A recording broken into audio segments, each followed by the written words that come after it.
Bienvenue à ericlatour.com. Si rien n'est fait, la tour de contrôle sera fermée à l'aéroport municipal de Saint-Jean-sur-Richelieu, prévient un utilisateur de l'aéroport qui souhaite réveiller le conseil municipal.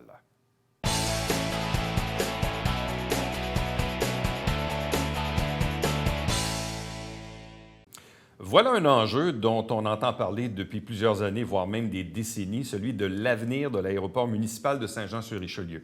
Puis assez curieusement ou même ironiquement, vous savez, il y a 3 ans à peine, au début du présent mandat du conseil municipal, c'était une priorité et ça devait se régler à l'intérieur du mandat. On allait décider du sort de l'aéroport, soit le fermer, le garder, le modifier, mais il devait y avoir une décision qui n'est toujours pas rendue, puis à 1 an des prochaines élections, probablement que ça n'arrivera pas non plus. Sauf que pendant ce temps-là, il y a toujours un risque pour cet aéroport de perdre sa tour de contrôle en raison du nombre de mouvements et aussi par le fait qu'il n'y a pas beaucoup de tours de contrôle au Québec qui ont des contrôleurs aériens. Bref, pour faire le tour de la question, et d'autant que NAV Canada a émis un communiqué la semaine dernière disant qu'on va étudier prochainement les mouvements pour décider du sort de la tour de contrôle. Avec nous pour en parler, M. André Lafrance, il est avocat, il est conseiller municipal à Saint-Bernard-de-la-Colle, mais il est surtout un utilisateur de l'aéroport. Il connaît bien le domaine. Bonjour à vous. Bonjour. D'abord, qu'est-ce qui fait que vous vous intéressez autant au sort de l'aéroport de Saint-Jean? Bien, écoutez, dans la grande région de Montréal, l'aéroport de Saint-Jean devrait jouer un rôle fondamental, selon moi. Dorval est rendu saturé. Ce n'est un secret pour personne. Il y a eu finalement, à un moment donné, une discussion sur justement l'avenir des aéroports au Québec. Et Saint-Jean, à cause de sa proximité avec Montréal, pourrait jouer un rôle important, d'autant que Saint-Hubert ne peut pas faire aucun vol international. Bon. Dans le monde de l'aviation, c'est quoi l'importance d'une tour de contrôle avec des contrôleurs aériens physiquement présents? Bien, en fait, l'importance d'une tour de contrôle, c'est d'assurer la sécurité des vols, mais aussi la sécurité des gens au sol. Donc, surtout quand on a des mouvements élevés dans une piste comme Saint-Jean, parce que Saint-Jean, il ne faut pas l'oublier, c'est une piste triangulaire avec toutes les possibilités de direction de vent. C'était des pistes d'entraînement, c'est très rare, on n'en voit presque plus aujourd'hui, ça ne se construit plus de toute façon. Et la seule qui lui ressemble étrangement, c'est celle de Billy Bishop à Toronto, qui est très utilisée, elle est au centre-ville de Toronto. Alors, Saint-Jean, à cause de sa proximité, aurait cet avantage certain de capturer toute la clientèle de Plattsburgh et de Burlington. Bon, combien y a-t-il de tours de contrôle en activité au Québec? En fait, maintenant, il y en aurait 6 parce qu'on vient d'ajouter Mirabel. On vient de réactiver la tour de Mirabel. Avant, on était au nombre de 5. Il y avait Saint-Honoré, il y avait Saint-Jean-sur-Richelieu, il y avait Québec, Montréal, et puis la dernière, laissez-moi penser, Saint-Hubert. Alors, donc, on se retrouve maintenant avec 6 tours de contrôle actives. Bon. Dans les dernières années, puis vous me corrigerez, mais l'information qu'on entendait beaucoup, c'était de dire, bien, écoutez, pour maintenir une tour de contrôle, ça prend au moins 60-65 000 mouvements aériens, alors qu'à Saint-Jean, on est plus aux alentours de 40 000 mouvements aériens par année. Effectivement. C'est une bonne information, ça? Oui, c'est une bonne information. Effectivement, Saint-Jean est en décroissance de mouvements. Bien qu'il y ait des avions qui arrivent d'un peu partout, des écoles d'aviation qui cherchent désespérément des endroits pour pouvoir faire leurs activités, parce que Saint-Jean, il faut se le dire, a refusé tous les projets de compagnies d'écoles d'aviation, que ce soit Carguair, ALM par avion, que ce soit Bromont, que ce soit le Cégep de Sherbrooke. Saint-Jean a tout tué ces projets-là. Bon. Et pourquoi NAV Canada maintient la tour de contrôle à Saint-Jean, même si on est sous la barre des 60 000 mouvements aériens? Bien, écoutez, je pense que ce qui a joué un rôle important lors de la dernière étude, c'était surtout l'école vol à voile qui faisait en sorte qu'il y avait énormément de mouvements dans une période de temps assez courte. Ouais. Donc, puis ça ajoutait à la complexité. Il n'y a pas juste le fait que la piste est triangulaire, mais le fait qu'il y avait vol à voile au travers de vols réguliers. En fait, vol à voile, c'est des planeurs. Ouais. Donc, c'est des avions qui sont tractés. Ça ajoute à une complexité puis à la dangerosité des mouvements. Mais à date, Saint-Jean a quand même un bilan assez exemplaire au niveau de la sécurité aérienne grâce à cette tour de contrôle-là qui est établie ici. Bon, le 22 septembre dernier, donc il n'y a pas longtemps, il y a quelques jours à peine, un communiqué était émis qui disait ceci: NAV Canada annonce une réduction de son effectif et cherche à rationaliser ses activités. Évidemment, il y a le contexte de la COVID aussi à travers ça, mais il y a un paragraphe quand même intéressant à la fin du communiqué qui dit ceci: Afin d'évaluer les niveaux de service, des études aéronautiques seront menées à Saint-Jean, Sept-Îles puis d'autres endroits. Mais on voit donc que là, il y a comme un radar, pour faire un mauvais jeu de mots, sur la tour de contrôle de Saint-Jean. Donc, ça veut dire quoi dans les faits, ce que NAV Canada nous annonce ces jours-ci? Bien, en fait, pour ne pas se le cacher, NAV Canada désire restructurer ses opérations.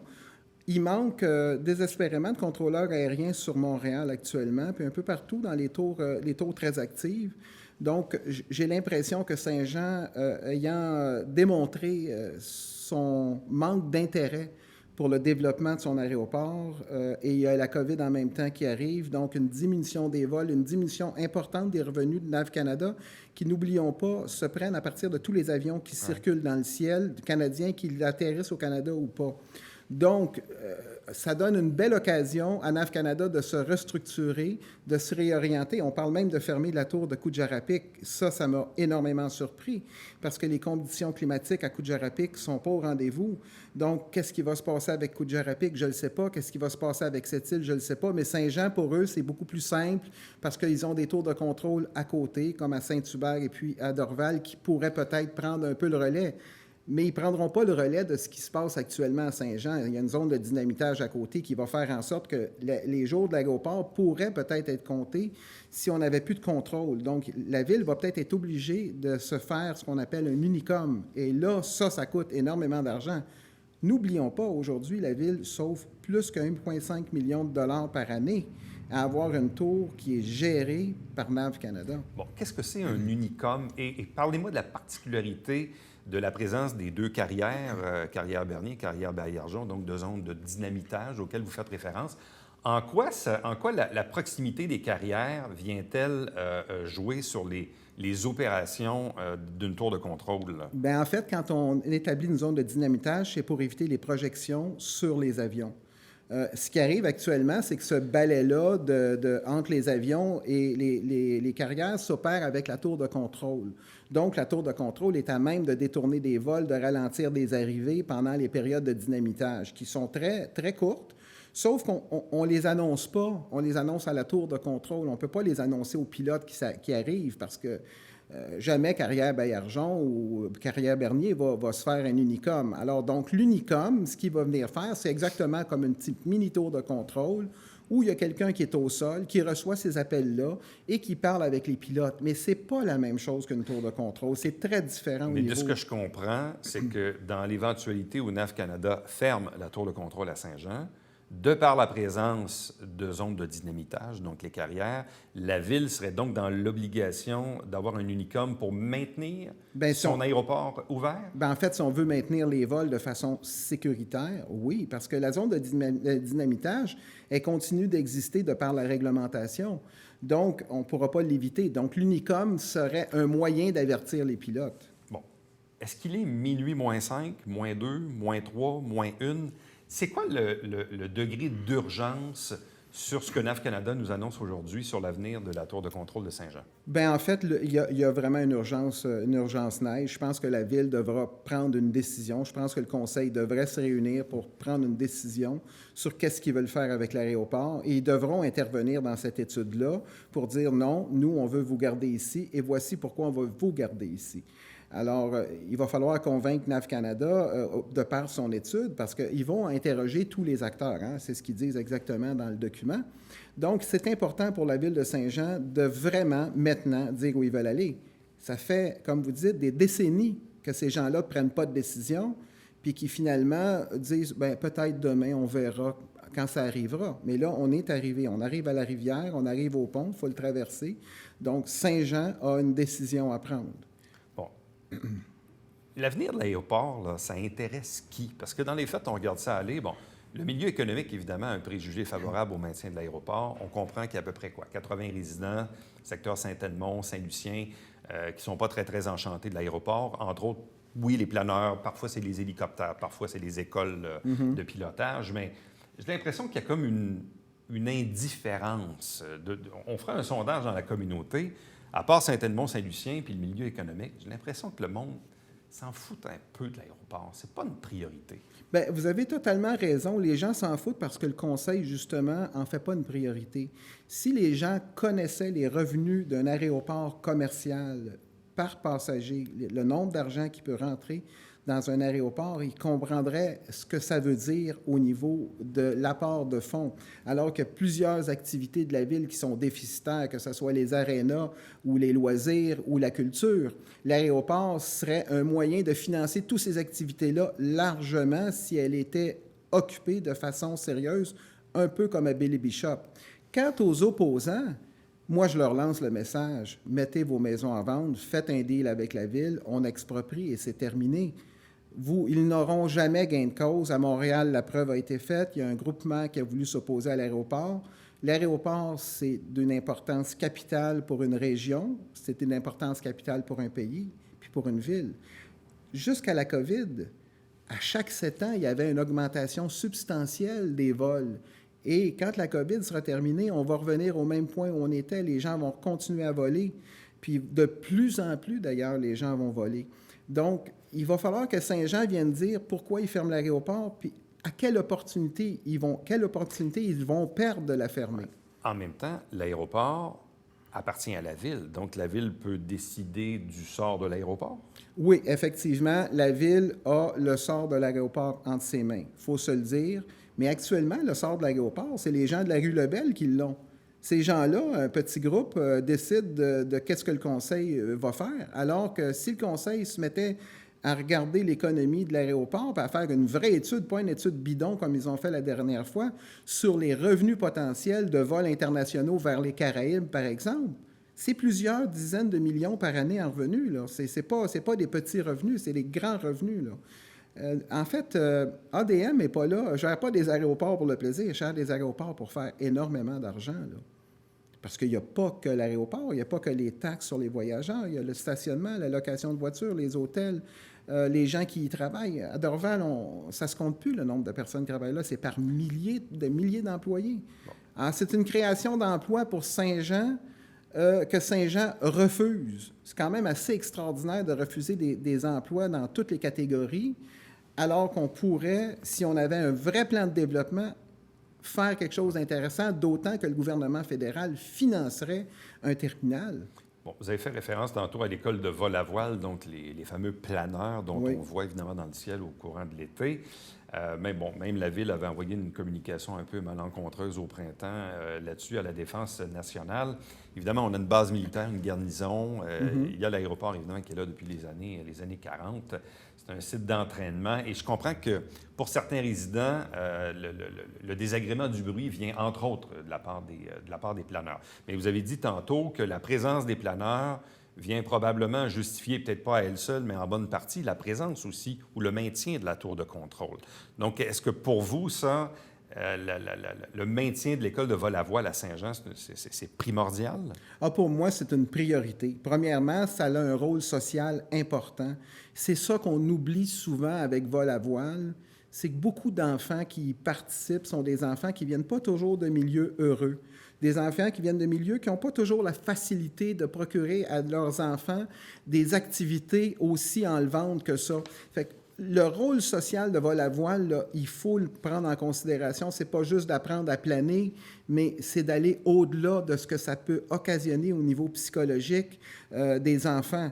Donc, dans un certain sens, oui, effectivement, non seulement vol à voile devrait être maintenu, mais on devrait aller peut-être chercher d'autres écoles de vol à voile ailleurs, puis diminuer les vols ailleurs pour les augmenter à Saint-Jean. En ce qui concerne le bruit, les gens qui ont acheté ces maisons-là, puis je ferai référence au président de l'association, savaient exactement ce qu'ils signaient comme contrat, là. Ils ont signé des contrats en faveur de l'aéroport. Alors, si le bruit ne les dérangeait pas à l'époque où il y avait 70 000 mouvements, c'est difficile à comprendre qu'aujourd'hui, avec 40 puis 35 000 mouvements, ces gens-là soient importunés. Mais c'est ça, l'aviation. Ça fait du bruit, c'est normal. Vivre à côté d'une autoroute, ça fait du bruit. Vivre à côté d'une voie de chemin de fer, ça fait du bruit. Vivre au bord de la mer, les vagues font du bruit. Alors, quelqu'un qui ne veut pas de bruit, bien, il y a la baie James. Bon. si les mouvements ont diminué, mais est-ce qu'il est quand même possible que les mouvements qui demeurent aujourd'hui soient plus bruyants en tant que tels? Je faisais référence tantôt aux fameux hélicoptères là, qui viennent de façon occasionnelle, ou encore, bon, les planeurs ou d'autres types d'activités. Mais est-ce que le type d'activité qu'on a en ce moment est plus bruyant, même s'il y a juste 40 000 mouvements, que si on en avait 60 ou 70 000? Bien, en fait, je ne serais pas prête à dire ça parce que les avions sont possibles. En fait, les moteurs n'ont pas vraiment changé sur les avions depuis les années 40. On se retrouve un peu avec la même motorisation là, depuis les années 40-50. Donc ça n'a pas tellement changé. S'il y a quelque chose, il y a des écoles qui ont rajouté des silencieux sur leurs avions. Ouais. Mais vol à voile, les avions sont toujours les Bird Dogs, c'est toujours le même type d'avion, ça n'a pas changé, c'est toujours le même nombre de vols. Avant, on avait des quadrimoteurs à Saint-Jean, vous vous en rappelez? Vous me parliez de ça lors du dernière entrevue. On avait des avions qui étaient quand même assez bruyants. Donc là, on est rendu avec des avions qui sont moins bruyants, puis les écoles, en fait, viennent à Saint-Jean et ne paient aucune contribution à la ville. Il faut quand même le faire, refuser un projet d'école, en fait 4 projets d'école d'aviation, puis de l'autre côté, des laisser se poser sur leur aéroport sans aucune contribution financière de leur part. Et je suis certain que toutes les écoles seraient prêtes à payer.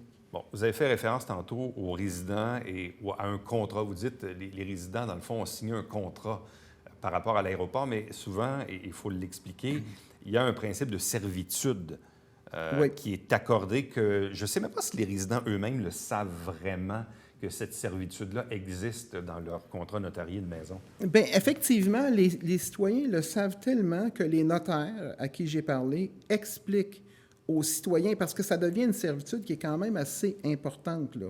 On parle d'une servitude qui affecte la propriété. Donc, le notaire a toujours l'obligation d'informer son client « Tu as une servitude de bail derrière la maison, les fils sont enfouis, mais tu as une servitude de bail, par exemple. » Mais une servitude d'aéroport, ça commence à être quelque chose d'assez majeur. Un notaire qui ne donnerait pas cette information-là à son client aurait un problème professionnel. Et c'est quoi une servitude d'aéroport pour une maison? Bien, en fait, c'est une servitude de dégagement aérien qui fait en sorte qu'on garantit à l'aéroport de Saint-Jean-sur-Richelieu qu'elle ne se trouvera pas avec des encombrements au-dessus des aires de dégagement de l'aéroport. Mais ça comprend tout, là. Ça comprend le fait, quand on accepte qu'il y a un aéroport, on accepte qu'il y a du bruit. Puis je pense qu'il faut être un peu illuminé pour ne pas se rendre compte qu'il y avait un aéroport là quand on a acheté la maison, là. Juste le temps qu'on aille faire la visite, il y a eu au moins 3-4 envolées. Donc, les gens devraient savoir, quand ils visitent une maison, qu'il faut toujours regarder l'environnement immédiat, là. Et la servitude, elle touche combien de propriétés? Elle touche à peu près toute la ville de Saint-Jean-sur-Richelieu. C'est pas oui? compliqué. À peu près toute la ville, oui. Bon. Souvent, on a parlé de l'orientation des pistes, parce que, bon, ici, on a 3 pistes. Il y avait même un projet dans les années 80 de prolonger la 1129, alors que pour vous, il serait peut-être plus important de prolonger une autre piste que la 1129 à cause de son angle. Effectivement, si on s'aligne sur les pistes du Grand Montréal, les vents dominants de la région, on devrait favoriser la 2-4. En fait, la 0624. Ouais. C'est vraiment la piste qu'il faut favoriser parce que Montréal, 0624, Mirabel a une piste 0624, Saint-Hubert, 0624. Donc, dans la grande région de Montréal, les vents favorables, souvent, sont ça. C'est soit un côté ou l'autre. Donc, on a des approches 06 à Montréal, mais le 3/4 du temps, on le sait, c'est des approches de l'autre côté.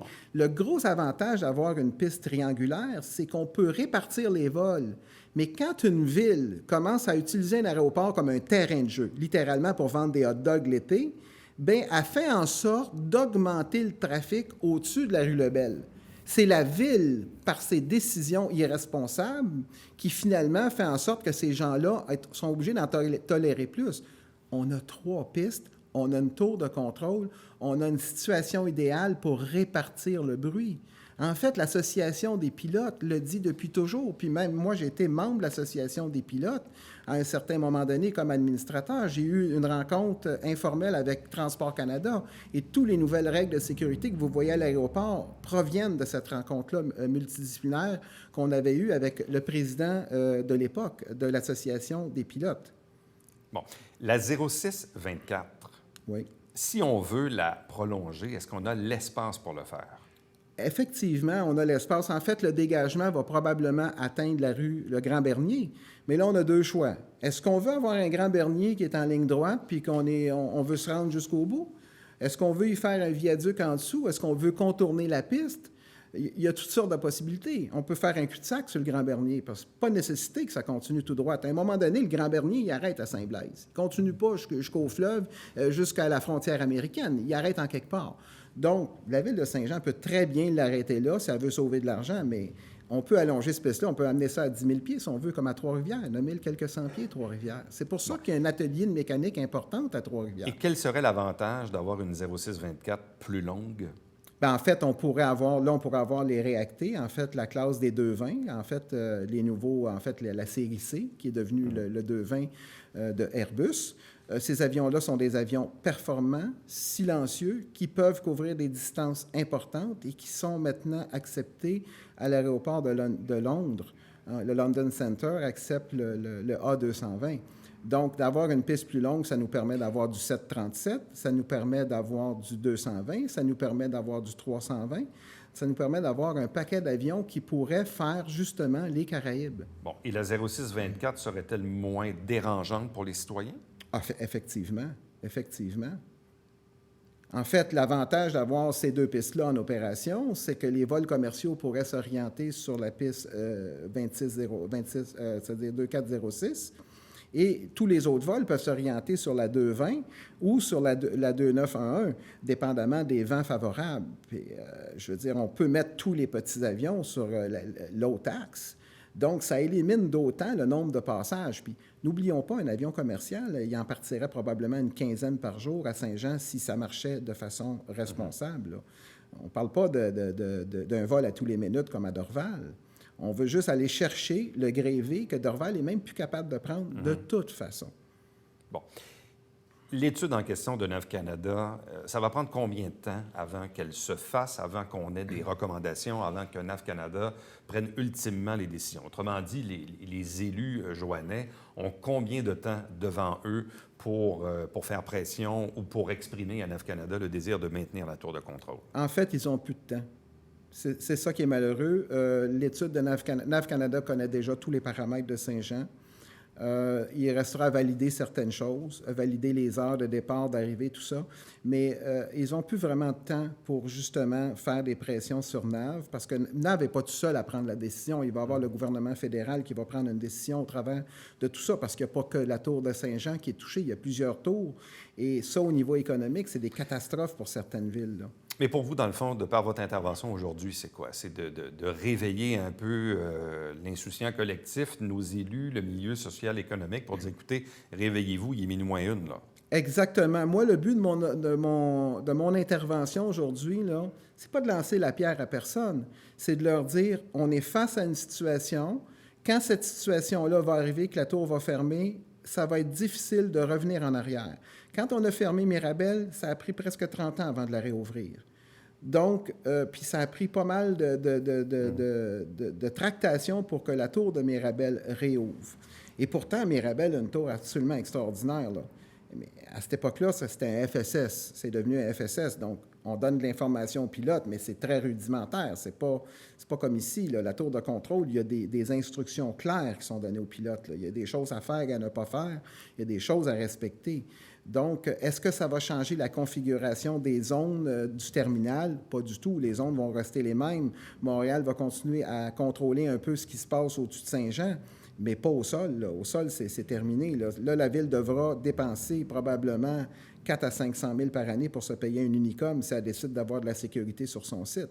C'est un choix que les élus doivent faire. Est-ce qu'on garde, est-ce qu'on maintient l'aéroport ou est-ce qu'on la ferme? Il n'y a pas d'entre-deux avec Saint-Jean. Pas avec la qualité d'un aéroport comme ça qui coûte des millions à bâtir aujourd'hui. Il y a des villes qui paieraient pour avoir ce site-là, là. Il y a des villes qui voudraient vraiment avoir ça. Si on était aux États-Unis, en Ontario, au Nouveau-Brunswick, cet aéroport-là ne serait même pas remis en question, là.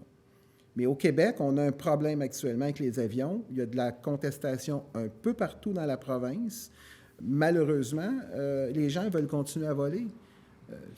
C'est vrai que l'école, bon, c'est une chose, mais un aéroport, c'est pas juste une école, là. André Lafrance, merci beaucoup. Hey, ça fait un plaisir. Restez avec nous. Au retour, le mot de la fin.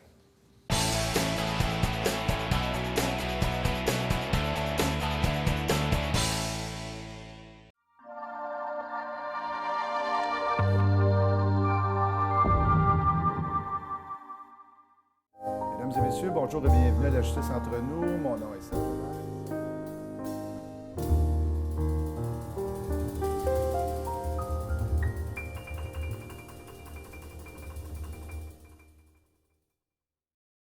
Salut, ici Alexandre Baudouin. Et François Trépanier. Parle-nous un peu de l'émission cette semaine. Ben écoute, on soit notre lutteur préféré, PCO. En deuxième partie, on parle de drift avec notre champion, Tommy Lemaire. Et là, Manquez pas ça. C'est l'arrivée de l'automne, juste pour Ah, moi. c'est beau, ça.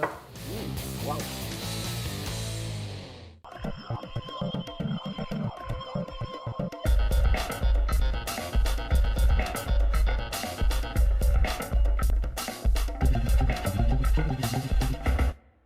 Mesdames et messieurs, bon matin et bienvenue à votre télébingo sur les ondes de télévision du Haut-Richelieu. Vous aimeriez jouer au bingo dans le confort de votre foyer? C'est possible. Tous les dimanches matins, 9h30, à la télévision du Haut-Richelieu, maintenant en haute définition au 609. C'est 4 000 en prix à chaque semaine. Pour vous procurer les livrets du télébingo, c'est facile. Consultez la liste de nos 30 dépositaires au www.tvhr9.com.